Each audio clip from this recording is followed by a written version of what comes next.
Hi, everybody. Another video for you. Going to try to run through this fairly quickly. It's already 8:30 in the evening. I'm tired. I'm exhausted, but I do want to get something out here. Let's talk a little bit about Israel. I think that this is important. This is always a subject that I try to focus on, not least of which for the reason that I'm an American Jew. Zionism is something that you are raised with that requires a lot of mental work to rid yourself of the propaganda, to rid yourself of the brainwashing. And so once that happens, at least for me, the issue becomes something more than just a political issue. It becomes an emotional, psychological, um, maybe even for some spiritual type of issue. In other words, it's something that means more than just the politics of it because it is deeply personal. And this is something that most Jews who are raised with Zionist indoctrination intuitively understand if they have been able to reject the propaganda and to get past it.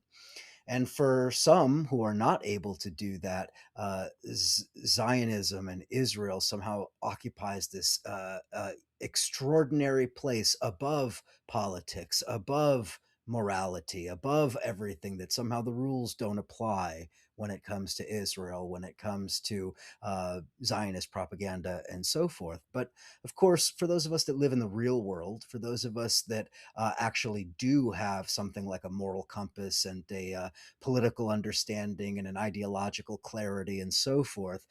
For those of us who see the world for what it is and see Israel for the fascist state that it is, we have to pay attention every single time Israel carries out one of its atrocities, one of its war crimes. This is of the utmost importance. So, with that being said, I want to just talk a little bit about a few of the egregious war crimes that Israel has conducted and carried out in the last, I don't know, week and a half, maybe. I mean, we're just scratching the surface. This is by no means an exhaustive anthology chronicling all of the various war crimes, by no means. But let's talk through a couple of these stories. The first that I want to highlight is a report that was recently released by Human Rights Watch. The title, Israel Unlawfully Using White Phosphorus. I don't even want to get into all of the specifics here. Suffice to say that Human Rights Watch, which to a large degree tends to shave off the more abrasive language, the more delicate aspects of Israel's crimes, and sort of gives it in a, let's call it, a palatable format. But even Human Rights Watch is unable to cover up the atrocity. I shouldn't say cover up because that's not what Human Rights Watch does, but in many cases, Human Rights Watch has political motivations, particularly when it comes to Latin America and other parts of the world. But when it comes to documenting Israeli crimes, Human Rights Watch has actually done a pretty good job. And so I would highlight March 9, 2026, Lebanon, Israel unlawfully using white phosphorus. This was updated to update the most recent death tolls. The bottom line here is that as of March 3rd, the Israeli military, and this is confirmed, unlawfully used artillery fired white phosphorus munitions over homes in the southern Lebanese town of Yomor. So Human Rights Watch was able to verify using geolocation and satellite imagery these air bursts of white phosphorus deployed over the residential part of the town. I am going to just very simply state that this is an obvious war crime. This is chemical. This is a chemical agent. This is biological warfare. This is explicitly criminal behavior. And Human Rights Watch makes it very clear, quote, the incendiary effects of white phosphorus can cause death or cruel injuries that result in lifelong suffering. This is something that was understood over 100 years ago after the experience of World War I with the use of gas and trench warfare and so forth, that this sort of tactic in war is barbaric, it is cruel, it is inhuman, and it is rightly considered a war crime. Of course, the Israelis have been using white phosphorus regularly for quite a long time now. There's a documented history going back years at this point. The Israelis were using white phosphorus last year in their incursions. They were using it all over their attacks on Lebanon and allegedly on Hezbollah, but broadly on Lebanon. This is something that is well documented and well understood, and the Israelis are doing it once again. Now, if you think very carefully about what would happen if another country were using chemical weapons, how would the global community react? How would the international, so-called international community react? Well, we saw that example with the example in Syria in the Ghouta attacks. The Assad government, which after much misinformation and disinformation was ultimately held responsible for those attacks, well, we saw how the international community responded. Cries of war crimes, crimes against humanity, and all of the various phrases that were rightly attached to that criminal action. Well, with Israel, somehow it's, oh, I don't know, ambiguous. It's murky. It's complicated. No, it isn't complicated. The Israelis are conducting war crimes. They are using banned weapons. And by the way, white phosphorus is not exclusive to the Israelis. The United States has also been documented as having used this in Iraq and elsewhere. So, again, one of the war crimes. Let's talk about another war crime. How about forced displacement? According to the United Nations Office of the High Commissioner for Human Rights, Israeli blanket displacement orders, and that's what they are, bring more misery to civilians. Date March 6, 2026.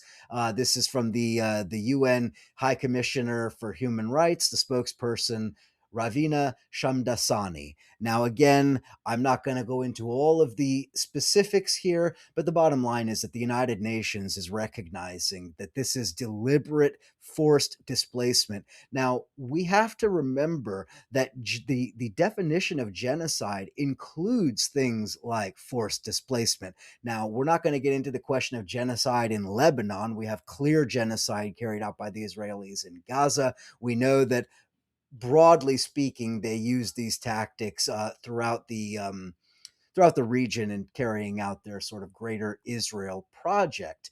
But the bottom line is we should not be complacent in thinking about international law and what constitutes genocide. By carrying out these blanket evacuation orders and by collective punishment of the civilian population, the Israelis are yet again guilty of more war crimes. Speaking of which, headline New York Times, nearly 700,000 displaced by war in Lebanon, UN says. Subheading, mass evacuation orders and an intensifying Israeli bombing campaign targeting the Iran backed militia Hezbollah have caused a humanitarian crisis, aid groups warn. Let's think about that phrasing. It is not Israeli bombing is driving people out of their homes. It is mass evacuation orders and an intensifying Israeli bombing campaign targeting Hezbollah. In other words, embedded right there in the in the subheadline, embedded there is a sort of absolution for the Israelis that somehow their bombing campaign is legitimate because they are targeting the Iran backed militia Hezbollah. And oh, by the way, it's caused a humanitarian crisis. Aid groups warn. In other words, maybe it is or maybe it isn't a humanitarian crisis. Aid groups say it is. Again, embedded in the New York Times' reporting is a certain pro Israel bias. Now, the Israelis and their various Zionist propagandists would have you believe the New York Times hates Jews and is just constantly covering up the crimes of all of the Jew haters around the world. But for those of us that live in the real world who understand what is actually happening, we can see the way that the New York Times attempts to position itself as a middle ground. whitewashing Israeli crimes to some degree using ambiguous language, while also adhering to the factual reporting about what Israel has done. So, again, this is just par for the course with the New York Times. Certainly, this is nothing new. Noam Chomsky and Ed Herman, famously in Manufacturing Consent, wrote this up quite eloquently. Anyway, 700,000 displaced in what, 10 days? Again, this is not simply a matter of conducting a war. This is carrying out collective punishment on the civilian population. You are not simply targeting Hezbollah, you are targeting all Lebanese. That is the simple reality, and you don't have to take my word for it. Ask Lebanese people who are living under the bombardment whether it's really targeting directly and only Hezbollah, or whether this is more broadly, let me bump my microphone, whether this is more broadly about punishing the population. Okay, headline two, and this is actually from the Times of Israel. Headline: two UN peacekeepers from Ghana critically hurt in Lebanon missile attack. Times of Israel, March 7, 2026. Interesting headline there. In Lebanon missile attack, not in the Israeli missile attack in Lebanon, but in the Lebanon missile attack. Anyway, Ghanaian military says that officers' mess was burnt down completely after their base was hit. UNIFIL, that's the UN peacekeeping operation that's been there for decades, monitoring the situation in southern Lebanon, is investigating the source of the fire, which, by the way, the Lebanese president blames on Israel. So the Israeli press is trying to sort of act like maybe this was an accident, maybe the Israelis need to investigate, but all other parties who have been reporting on the ground, who have witnessed what happened, they talk about the Israelis targeting these UN peacekeepers. Okay, so these Ghanaian peacekeepers allegedly came under attack as Israel was exchanging fire with Hezbollah. However, if you read some of the other reporting from the non Israeli press, there is quite convincing evidence that the Israelis deliberately targeted those UN peacekeepers. This is something we've seen over and over again. The Israelis targeting UN peacekeepers, the UN aid workers. UNRWA is obviously a perfect example of that. The Israelis targeting basically anybody who could bear witness to their crimes. Most acutely, probably journalists. Journalists covering Israeli crimes are uh, some of the most targeted people on the planet.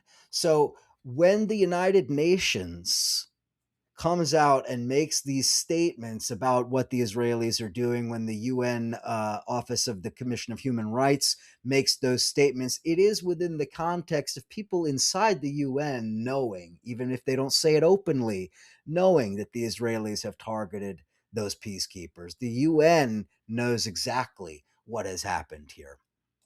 And speaking of which, Israel is accused of targeting UN peacekeepers after 3 injured in South Lebanon strike. So when you get to the non-Israeli press, and this headline comes from it comes from an Australian site, but this is from AFP and Reuters. The Ghanaian military said that it came under two missile attacks. So when you get to the non-Israeli press, Israel accused of targeting UN peacekeepers. A more clear statement. Okay, 3 UN peacekeepers wounded when their airbase was hit on Friday. I'm not going to go into all of the details here. Suffice to say that actually, let me give a quote. Mohammed Safa, executive director of the human rights NGO Patriotic Vision PVA, which holds special consultative status with the United Nations Economic and Social Council, said Israel had, quote, deliberately bombed UN peacekeepers in Lebanon. Quote, this violates international humanitarian law, Geneva Conventions, Rome Statute of the International Criminal Court, the 1994 Convention, the UN Charter, and Security Council mandates. You got that? Let's say it again.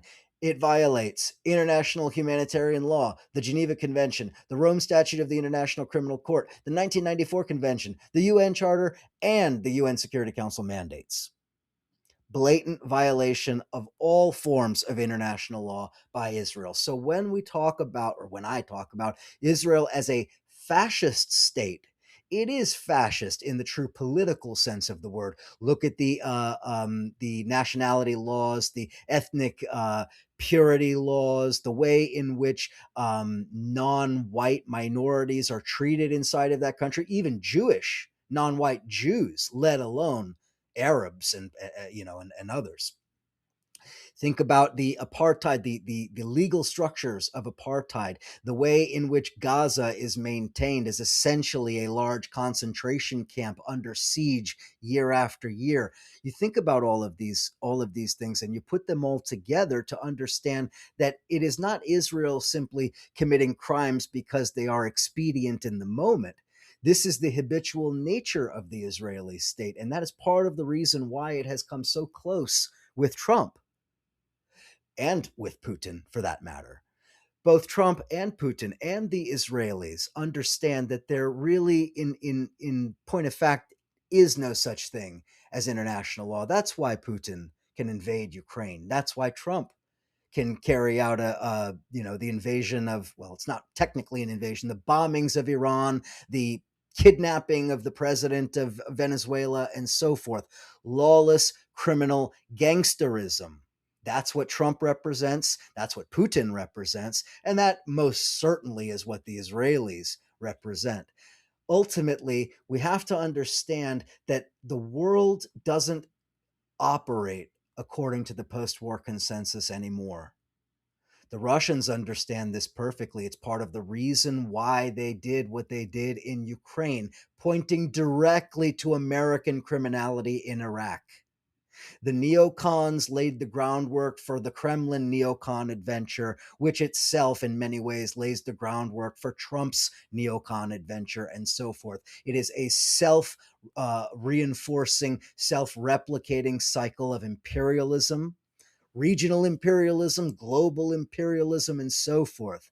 Now, I know so many people who love everything I've said about Israel are aghast that I could say such things about Russia. The reality is, for those of us that live in a world that is governed by actual political clarity, moral righteousness, dare I say, and an understanding of what our ideological orientation really is, rather than this weird sort of game of geopolitical calculus or whatever. For those of us that are actually clear about where we stand, there is no ambiguity. We oppose these crimes. We oppose the fascist state of Israel and all of the crimes against humanity that it's carrying out, the slow genocide against the Palestinians, the attacks on the Lebanese, the war on Iran, and so forth. All of this is part of one picture of a criminal state in Israel, and it is connected to the criminal regime in Washington and criminal regimes around the world. This is just the basic fact. We stand for liberation and for justice. We don't stand simply in opposition to Israel or to America or to Russia. We stand on the side of good and of peace. Peace out.